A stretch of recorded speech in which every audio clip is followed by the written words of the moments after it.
자, 안녕하세요. 제 말씀 들리죠? 자, 오늘은 서론에 대한 얘기로서 운영체제가 무엇인지에 대한 얘기, 개념부터 시작하도록 하겠습니다. 네, 잘 들리시죠? 네. 자, 먼저 정의에 대해서 볼게요. 뭐가 운영체제인지, OS.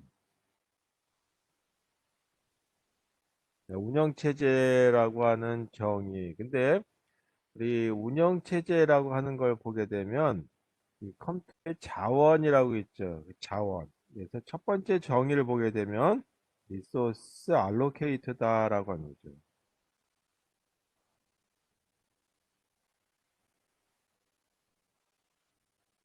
그 자원을 갖다가 어떻게 배당해주고 관리해주느냐라고 하는 측면에서 보기 때문에 이건 매니지라고 하는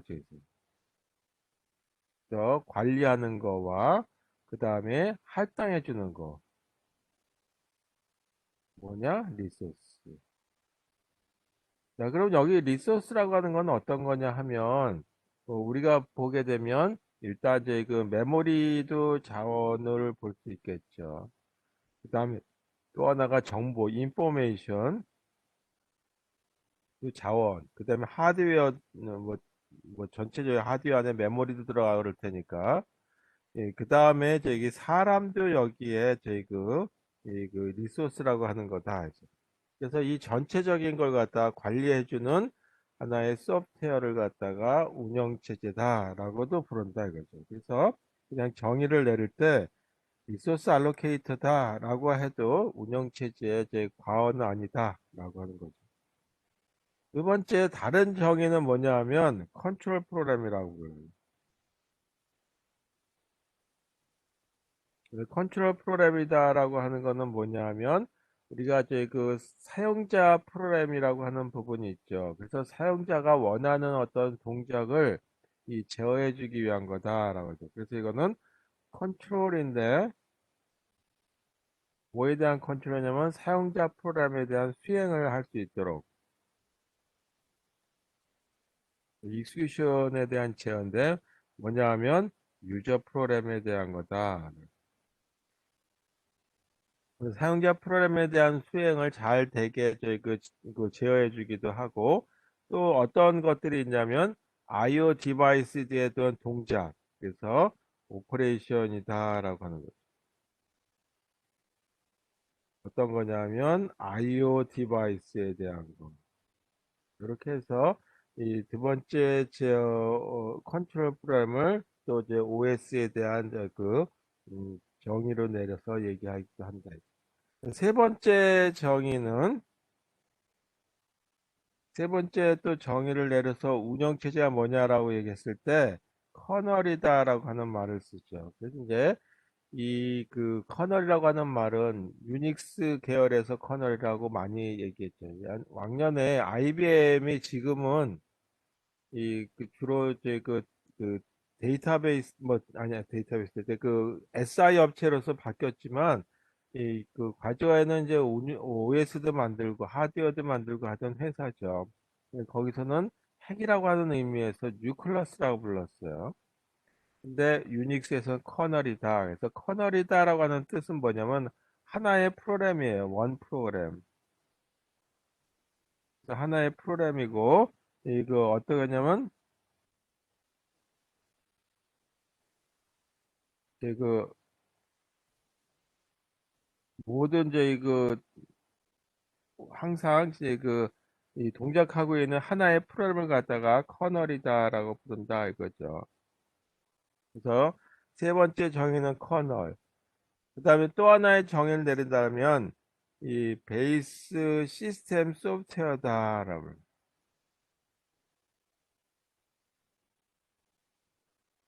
베이스 시스템 소프트웨어니까 이거는 저희 이 가장 기반이 되는 거다 보니까 여기서 하는 거는 뭐냐면 편리성.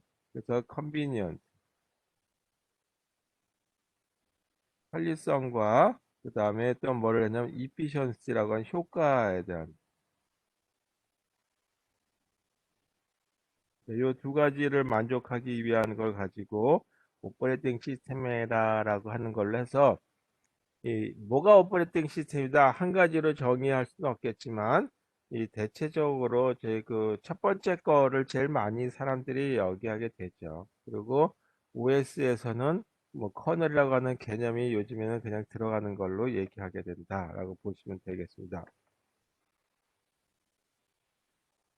그래서 OS에 대한 정의를 하고 두 번째는 그렇다면 OS의 어떤 제 역할에 대해서 보죠.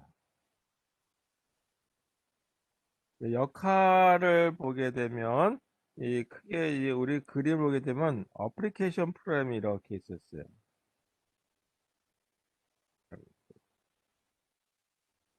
응용 프로그램.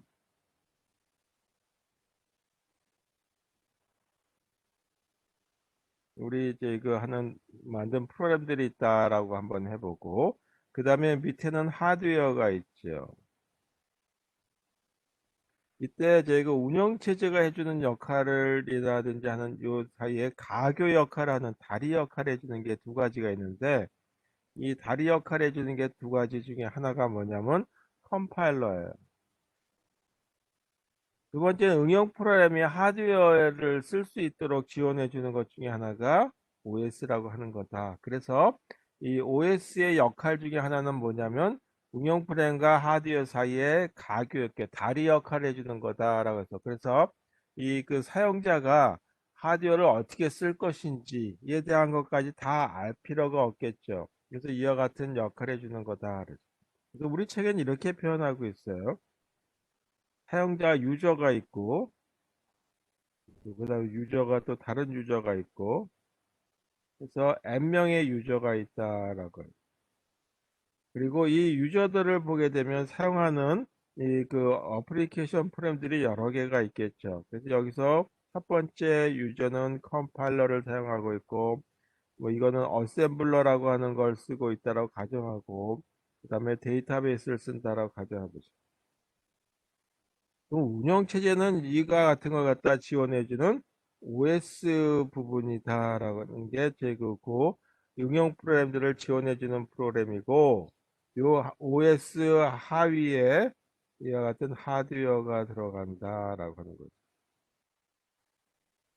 여기 OS 부분을 여기다 이렇게 집어넣은 거다. 그래서 이거를 조금 다른 모습으로 그린 게 이렇게 나타나는 거다. 그래서 핵심은 이 그 응용 프로그램과 하드웨어 사이에 다리 역할을 해주는 거다라고 보시면 되겠어요.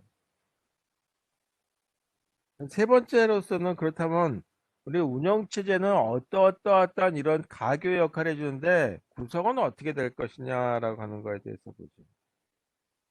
세 번째,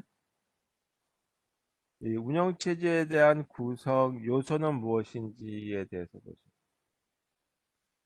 첫 번째가 이 프로세스라고 하는 걸 써요. 이 프로세스라고 불러요. 프로세스 참고로 이 프로세서라고 하는 거와 이 프로세스라고 하는 거는 달라요. 이거는 하드웨어라고 하는 거라고 하는 걸로 보시면 되겠고 이거는 이제 나중에 다시 하겠지만 수행 중에 있는 프로그램이다. 따라서 프로그램이 하드디스크에 있어요. 그냥 실행 그러면은 그거는 프로그램이라고 부르죠. HWP라고 하는 아래 한글이 있다라고 한다면 아래 한글 프로그램이다라고 하죠. 근데 이게 클릭해서 실행을 했다? 그러면 그거는 저희 뭐 메인 메모리로 올라오겠죠. 그랬을 때 뭐라고 얘기하냐면 HWP 프로세스라고 얘기한다. 그래서 프로세스는 하나가 아니라 여러 개가 실행될 수도 있어요. 동일한 게 HWP1, HWP2 뭐 이런 식으로 여러 개가 있을 수 있다. 그래서 운영체제의 첫 번째 구성 요소 중에 하나는 뭐냐 하면 프로세스라고 하는 이런 것들에 대한 거를 관리해 줘야 되겠다. 이제 여러 개가 있으니까.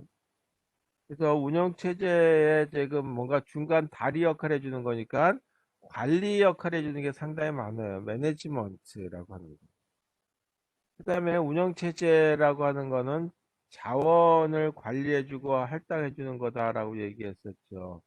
그래서 이 그 자원 중에 하나가 또 뭐냐면 메모리라고 하는 거다. 그럼 메모리라고.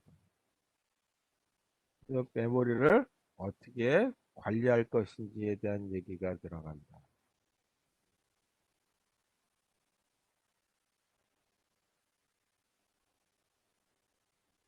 제가 말하는 거하고 이거 글씨 나오는 거하고 좀 속도가 안 맞는 것 같아서.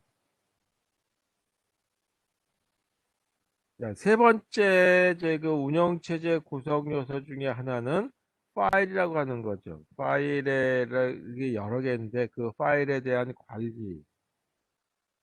메모리 관리도 마찬가지지만 파일 관리도 보안이라고 하는 걸 신경 써야 되죠. 예를 든다면 A라고 하는 사람의 제 그 파일인데 B가 와가지고 그거를 들여다본다든지 없애버린다든지 하면 안 되겠죠. 프로그램의 영역에 해당되는 메모리도 이 그 다른 사람 자료를 침범해 가지고 이 그 자료를 갖다가 제 그 뭐 망가뜨린다 그러면 안 될 거란 말이에요. 그래서 이 그 메모리 관리라든지 파일 관리라든지 하는 영역을 분명히 하고 그다음에 여기에 대한 보안 장치 등등에 대한 것까지 해줘야 된다. 그다음 세 번째까지 됐고 네 번째가 뭐냐면 하드웨어는 상당히 많은 입출력 장치가 들어가 있어요. 그래서 이 입출력 장치들에 대한 관리를 해줘야 된다. 뭐 키보드에 대한 거는 어떻게 할 것이고 CD-ROM에 대한 거, DVD에 대한 거, 뭐 기타 뭐 이런 것들에 대해서는 어떻게 할 것이냐라고 하는 부분이 여기 운영 체제에서 꼭 들어가야 되는 부분이죠. 뭐 이거 없으면 이 외부와의 그 어떤 결과를 볼 수 있다든지 외부에서 자료를 입력을 받을 수가 없을 거란 말이에요. 그래서 이런 것들을 이 효율적이고 그 다음에 이제 그 편리하게 쓸 수 있게 해줘야 되는 것이 운영체제의 역할 중에 하나가 되겠죠. 그 다음에 또 하나가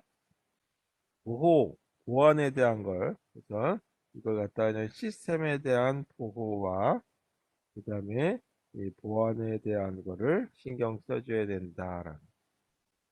그래서 과거에는 이 그 네트워크라고 하는 이제 그 환경에 구축되어 있지 않았을 적에는 요 정도까지 하면 운영 체제로서의 큰 문제가 없었죠. 그러다가 점점 이제 운영 체제가 커지다 보니까 이 그 분산 처리라고 하는 개념이 여기 포함된다.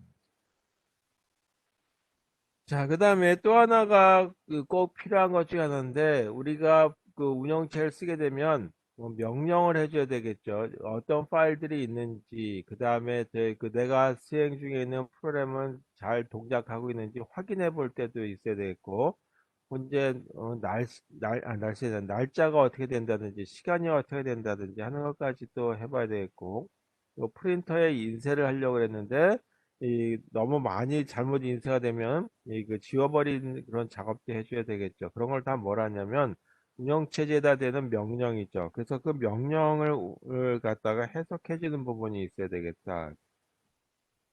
이걸 갖다가 쉘이라고 부르기도 하고 우리 그 윈도우항에서 CMD라고 하는 명령 체계에 대한 파일 그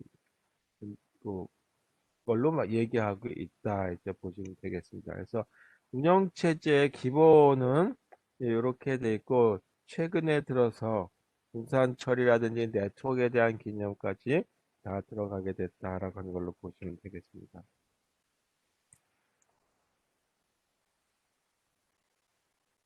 자, 네 번째로서는 그렇다면 이 컴퓨터라고 하는 분야에 대한 역사가 그렇게 길지 않은 거죠. 물론 뭐 기본적인 어떤 저희 그 기초과학에 비하면 그래도 저희 그 역사는 1950년대부터 다시 말해서 2차 세계대전이 끝나면서부터 이 그 내 컴퓨터라고 하는 게 활성화되기 시작한 거죠. 그래서 이 그 역사에 대한 걸 한번 짚어보도록 하자. 그래서 어떻게 이 발전돼 왔는지에 대한 거.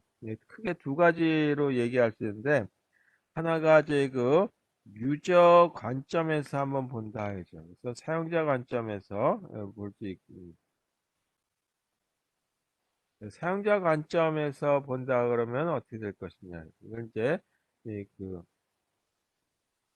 1960년, 물론 1950년대에는 이 크게 뭐 발전한 건 없었고, 이 뭐 애니악이던 아니면 이제 그 2차 세계대전 당시에 썼던 컴퓨터가 발달해서 이제 상업화되기 시작하는 거죠. 그래서 타이프라이터와 같은 사무용 기기를 만들던 IBM이라고 하는 회사에서 주축이 많이 돼서 이 컴퓨터가 이제 시중에 팔려 나가기 시작하죠. 1960년대부터 태동했다라고 보시면 되겠어요. 그래서 사용자 관점 또는 지금 컴퓨터라고 하는 거와 이 사용자의 수를 가지고 본다면 일단 1960년과 1970년 사이에는 이 컴퓨터 한 대 가지고 사람들이 여러 명이 쓰게 되죠. 그래서 N명의 유저들이 이 사람 한 명당 쓴 컴퓨터당, 그래서 컴퓨터가 굉장히 고가이니까 한 대 컴퓨터 가지고 수많은 사람들이 매달려 사용하게 되는 거죠. 그리고 사람보다 더 대접을 잘 받던 시절이다.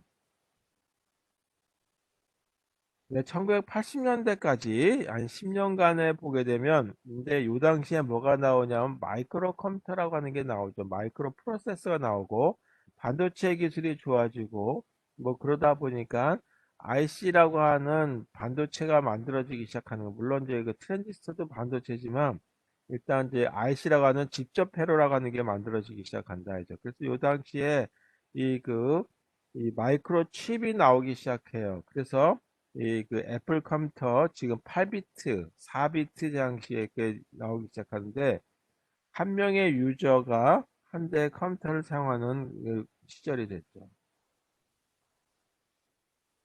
그래서 제 이 당시에는 사용자 입장에서 좀 많이 봐야 되기 때문에 뭐가 중요하게 되냐 하면 그래픽 유저 인터페이스라고 하는 개념이 이때부터 나오기 시작하고 또 하나가 인터넷은 아직 개발이 안 됐지만 이 전화선을 이용해 가지고 하는 네트워크이라고 하는 개념은 나와 있었다 이거죠. 그러다가 1980년대부터 비약적인 현재까지 상당히 이제 비약적인 발전하는데 여러분들 같은 경우 다 이제 스마트폰을 갖고 계시죠. 그것도 하나의 컴퓨터이기 때문에 이제는 이 N개의 컴퓨터를 이제 한 명이 다 갖게 되는 시절이 됐다. 그래서 사용자 한 명당 다수개에 해당되는 컴퓨터를 갖게 되겠다 했죠. 그래서 이 당시에 유저 인터페이스이긴 하는데 그래픽 유저 인터페이스이긴 한데 그거를 조금 더 활성화하는 윈도우즈라고 하는 개념이 나오기 시작하죠. 그래서 X 윈도우라고 하는 MS 윈도우 뭐 이런 식의 이렇게 개념이 여기서부터 태동되기 시작했다. 자, 그래서 이거는 사용자 관점에서 봤을 때의 거고, 그 다음에 두 번째 관점에서 역사를 한번 짚어본다면, 이건 이제 뭐 본격적으로 본다면 히스토리칼, 리뷰라고 하는 관점에서 보죠. 그럼 초창기에는 어떻게 됐냐? 초창기에는 수작업을 했죠. 수작업에 의한 이 운영 체제를 개발하기 시작했는데 사람을 이용하게 되면 그 사람이 항상 전문적으로 이제 일을 하는 사람이 필요하고 조금 더 훈련을 시키게 되면 사람의 경우는 몸이 아픈 날도 있고 때로는 또 이 태업을 하는 수도 있어요. 뭐 급여 올려달라 뭐하라 그러면서 그래서 그걸 자동화하는 걸로 점점 가죠. 그래서 그게 배치 시스템이다라고 하는 걸로 간다. 사람을 보게 되면 사람이 1단계 자작하고 2단계 그거 끝나면 2단계 조작하고 2단계 끝나면 3단계 이렇게 가는데 그걸 자동화해 주는 걸로 간다 이거죠. 그래서 이걸 다른 얘기로 잡 시퀀싱이다라고 하는 것도 불러요. 그 다음에 제 1단계로 이렇게 하나 끝나고 그 다음에 또 다른 일이 끝나고 이런 식으로 가는 걸 배치라고 하죠. 시간의 관점에서 봤을 때. 이렇게 보게 되면 한 사람이 다 있죠. 예를 들어서 1번 일이 굉장히 길다. 그러면 2번 일은 한참을 기다려야 되는 거죠. 뭐 우리가 이제 복사하러 복사기 한다밖에 없는데 이 앞에 사람이 백과사전 하나 다 복사하러 왔다 한다면 뒷사람이 한 장 복사하려고 해도 안 비켜주면 끝까지 다 기다려야 되는 거죠. 그래서 이제 여러 명이 동시에 저기 쓸 수가 없단 말이에요. 그래서 이런 개념을 좀 나온 게 타임 쉐어링이다라고 하는 개념이 태동했어요. 쉐어링이라고 하는 건 시간을 갖다 이걸 갖다 시분할이다라고 얘기해서 시간을 나눠서 이 A가 쓰고 그다음에 그 잠시 또 B가 쓰고 C가 쓰고 그다음에 다시 A가 쓰고 뭐 이런 식으로 돌아가는 개념이다라고 보시면 되겠어요. 그다음에 이 PC 개념에 대한 얘기도 있는데 그건 빼고 패러렐 시스템이 나오기 시작하죠. 패러렐 시스템에 대한 개념은 아주 오래된 얘기인데 이 그 일단은 이제 그 성능을 이렇게 만족할 수가 없었던 얘기 중에 하나가 OS 개념이 조금 소프트웨어 개념이 좀 떨어져서 이 그렇게 활성화는 못한 거죠. 하드웨어 나와 있었는데 그 다음에는 이 그 분산 시스템이라고 하는 걸로 가죠.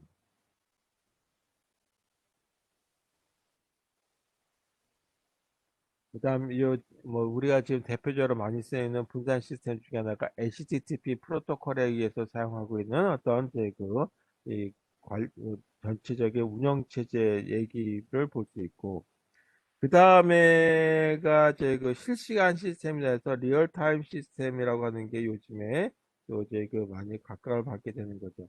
뭐 항공기에 들어가는 OS라든지 원자로에 들어가는 OS라든지 하는 것들이 여기 다 리얼타임 시스템이다. 그다음에 요즘에는 임베디드 시스템이라고 하는 걸로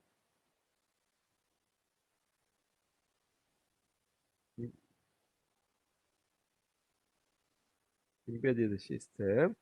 그래서 이 OS가 아예 하드웨어 안에 내장되는 이런 경우를 가지고 이 그 운영 체제와 하드웨어와 한꺼번에 다 재사용하는 이런 구조를 가고 있다라고 하는 걸로 보시면 되겠어요. 자, 이 중에 저희 좀 생각해 봐야 될 게 있다면 멀티 프로그래밍 이 배치라고 하는 시스템에 대한 거를 조금 더 봐야 될 것 같아요. 그래서 배치라고 하는 개념에 대한 것만 조금 더 얘기해 보고 그리고 이 오늘 수업은 그냥 마치는 걸로 하도록 하겠습니다.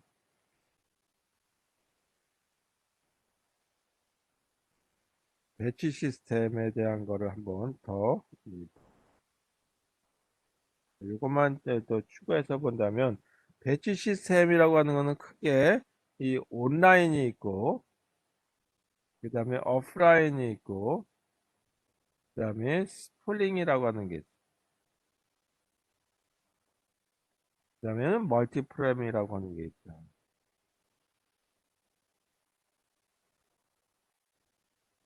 멀티프레임 뭐 이렇게 얘기하고 이 배치 시스템을 다른 얘기로 한다면 잡 시퀀싱이다라고 하는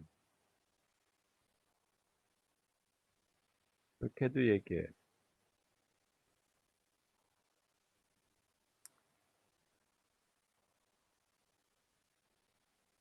아까 얘기했듯이 배치라고 하는 걸 보게 되면 이게 시간의 관점에서 봤을 때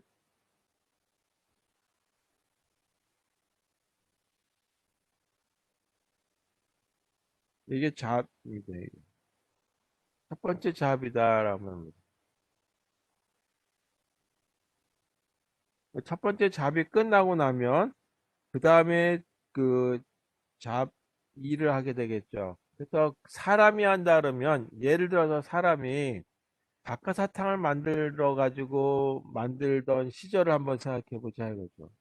지금 말고 과거에 수작업으로 만들 때 보게 되면 뭐 그 갑돌이라고 하는 사람이 있다 그러면 갑돌이가 이 그 시장에 가서 설탕이고 뭐 그런 것들을 다 사갖고 오죠. 그래가지고 일단 집에 와서 풀풀 끓여요. 한참 끓이고 난 다음에 이제 그걸 갖다가 포대에다 담습니다.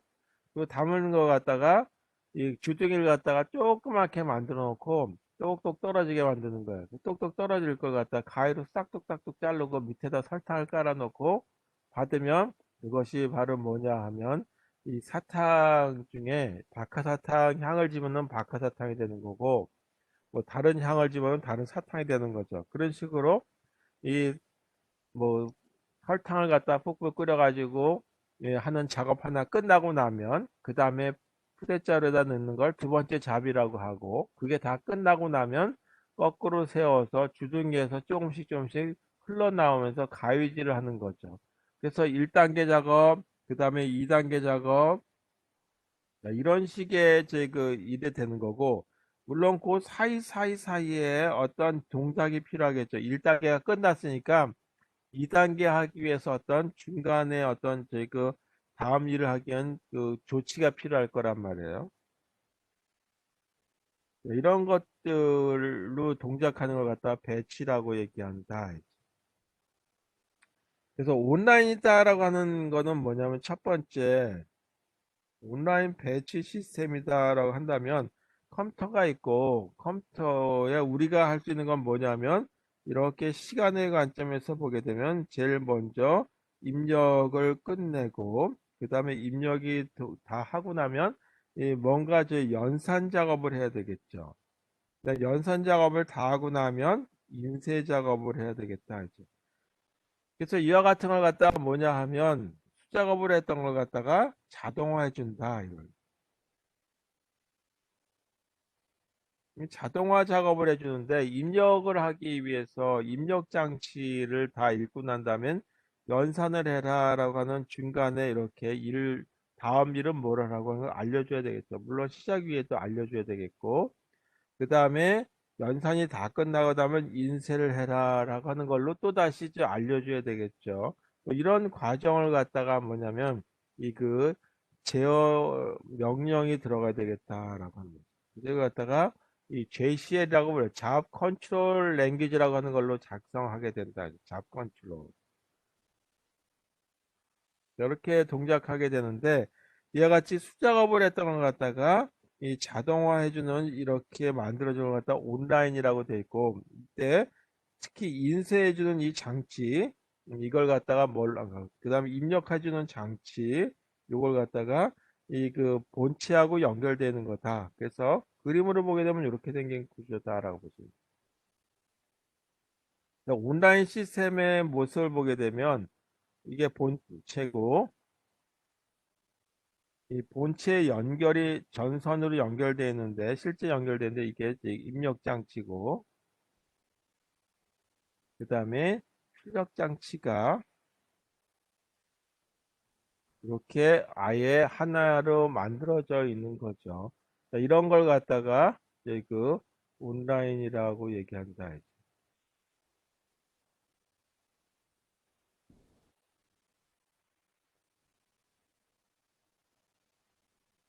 그냥 말하는 거하고 이거 그림하고 지금 그려지고 있나 여러분들 것도 다른.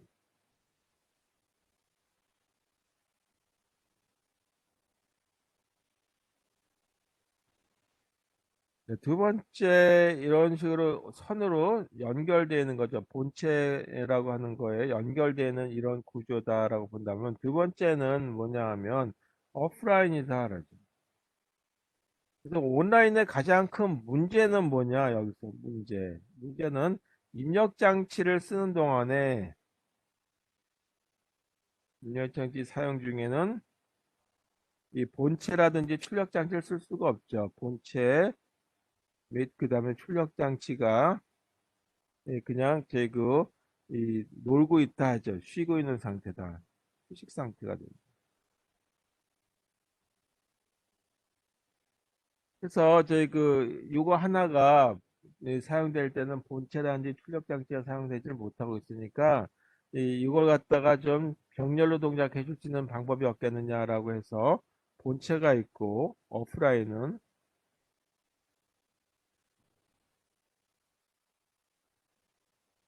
네, 오프라인 장치에 대해서 다시 한번 볼게요. 본체가 있어요.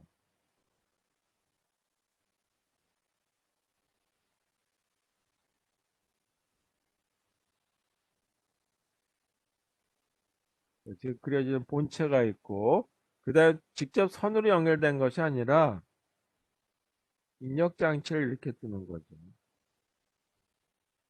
여기도 입력 장치를 이렇게 하나가 아니라 여러 개 둘 수 있겠죠. 그리고 입력장치에서 만든 걸 갖다 중간에 어딘가에다 저장을 하고 이것도 어디든가 저장을 할 수 있겠죠. 그걸 갖다 테이프에 담아 놓는다라고 하면 테이프.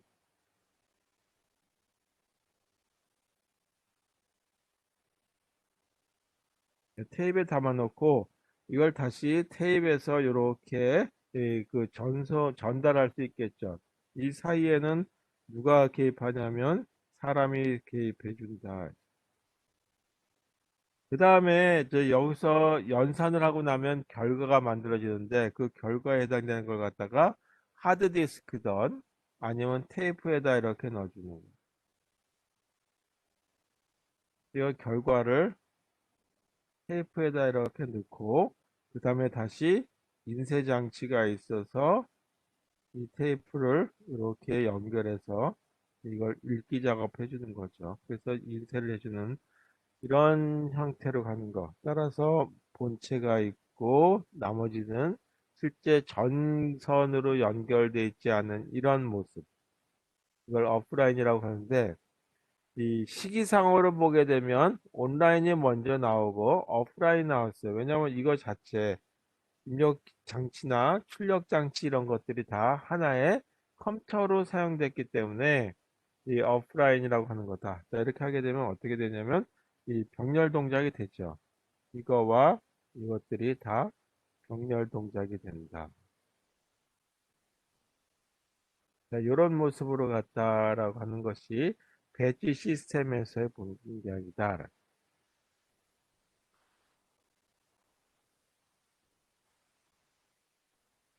세 번째 방법을 보게 되면 세 번째 방법 중에 스폴링이다라고 하는 말을 써요. 자, 이 스플링이라고 하는 거는 우리가 쓰는 단어 중에 라디오라고 하는 단어가 약자죠. 이것도 하나의 약자에서 시작되는 겁니다. 스프링이라고 하는 말은 이제 우리 PC에서도 많이 사용되는 것 중에 하나인데 요거는 동시라고 하는 simultaneous라고 하는 거에 첫 번째 글자를 따왔어요. 그래서 알아두시는 것이 좋을 것 같아서 이 동시라고 하는 simultaneous S, 그 다음에 P는 주변 장치라고 하는 peripheral, 의 P. 네, 첫 번째 O는 operation,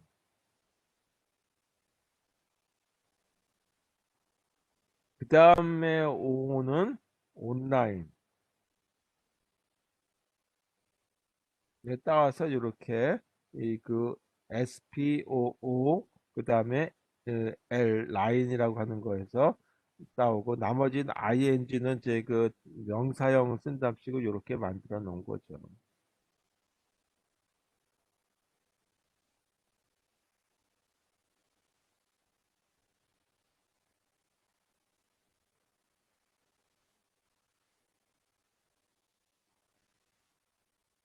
네, 이거의 약재예요.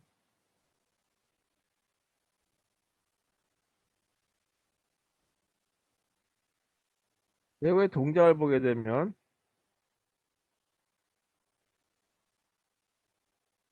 본체가 있겠죠. 이 본체에서 해주는 게 뭐냐면 연산 작업을 해줍니다. 그리고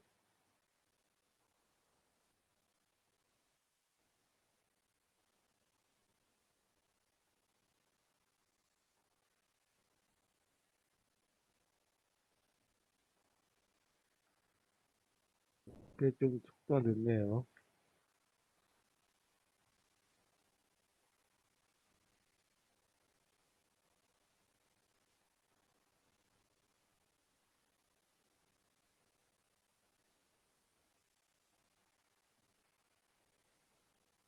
프린터가 있고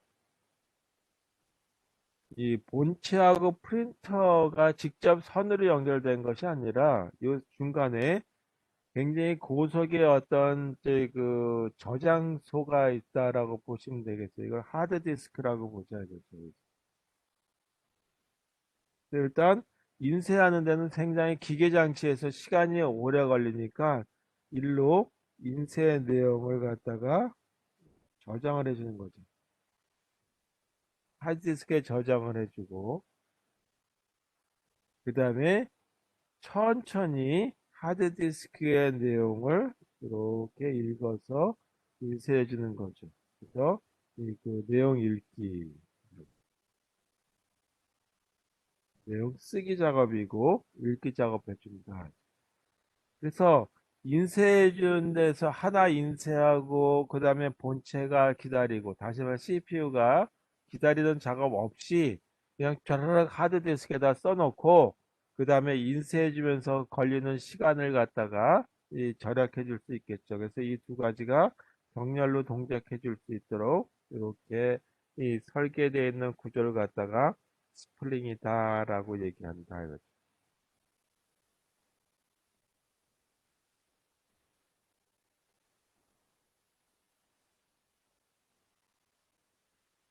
네, 다음 하나만 더 하고 끝내야 되겠어요. 속도가 너무 늦고 이제 어떤 방법을 또 찾아봐야 될 것 같아요.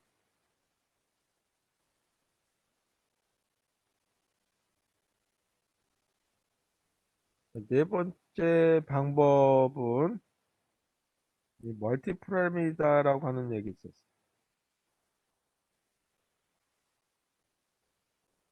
말 그대로 프로그래밍이 여러 개가 있다. 그래서 이제 이게 이렇게 그 주기억 장치였다라고.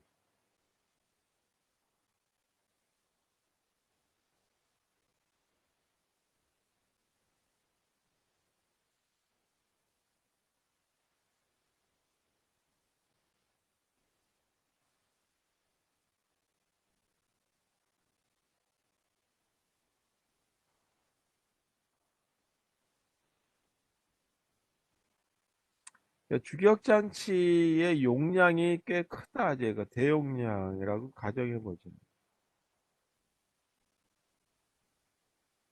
또 과거에는 혼자 프로그램이 그 주기억 장치를 다 썼다고 한다면 여러 개의 프로그램들이 들어갈 수 있게 만들어지는 거죠. 이게 프로그램들.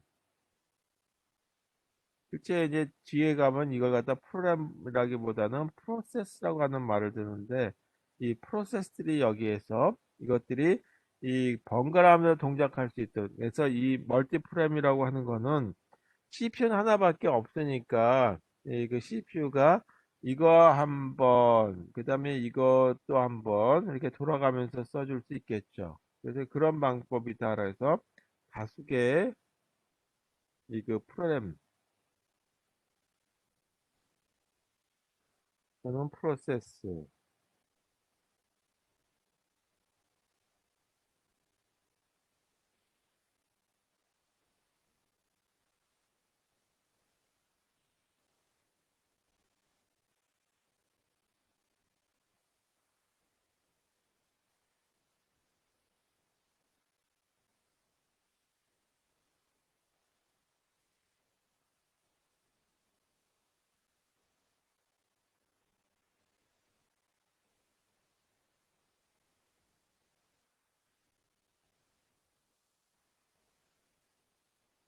다수의 프로그램이나 프로세스들이 이거 주기억 장치에 존재하도록 하는 그런 이 그 운영 체제 방식을 멀티 프로그램이다라고. 그렇다면 어떤 장점이 있냐면 다수 개가 이 주기억 장치에 있으니까 이 프로그램을 갖다가 읽어드리는 하나 끝나고 나면 다시 읽고 또 뭐 하는 거 없이 주기억 장치에 다 존재하고 있으니까 번갈아가면서 쓸 때 이 좋겠죠. 그래서 예를 들어서 의사가 진료를 하는데 어떤 병원에 가보면은 방이 여러 개 있고 의사가 왔다 갔다 하는 수가 있어요. 그런 경우들을 갖다 멀티프렘이라고 볼 수 있겠죠. 한 환자 보고 두 환자. 근데 한 환자 다 끝나고 나면 다음 환자 들어오세요라고 하는데 그 사람이 문 열고 들어오고 인사하고 그 다음에 뭐저 이런 거 저런 거 보는데 시간이 많이 걸리죠. 그래서 그런 어떤 시간 절약해줄 수 있는 그런 구조다라고 보면 되겠어요. 멀티 프레임이 되기 위해서는 첫 번째 주기억 장치의 용량이 어느 정도 돼야 된다라고 하는 걸로 보시면 되겠습니다.